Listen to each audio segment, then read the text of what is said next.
naniniwala tayo doon sa kasabihan na habang may buhay, may Pag-asa. habang may buhay, may Pag-asa. habang may buhay, may Pag-asa. pagsubok.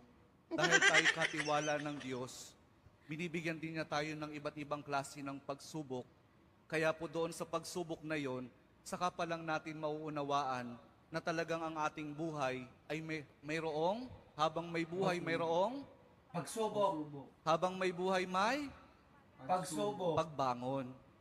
Huwag niyong hayaan na kapag meron kayong pinagdaraan ng pagsubok, ay hindi kayo babangon. Kailangan meron tayong pagsumikap na pagtsatsagaan natin yung ating mga pagsubok na pinagdaraanan. At kapag merong pagsubok at merong pagbangon, saka pa lang natin mauunawaan na talagang ang ating buhay, na habang may buhay, may Pagbangon. habang may buhay, may Pagbangon. pag-ibig. Ang pag-ibig na nagmumula kay Jesus lamang sa ating mahal na poong Jesus Nazareno. Dahil doon, kapag naunawaan natin itong mga bagay na ito, na habang may buhay, may pagsubok, may pagbangon at may pag-ibig na nagmumula lamang kay Jesus, saka pa lang natin mauunawaan at matatanggap na talagang habang may buhay, may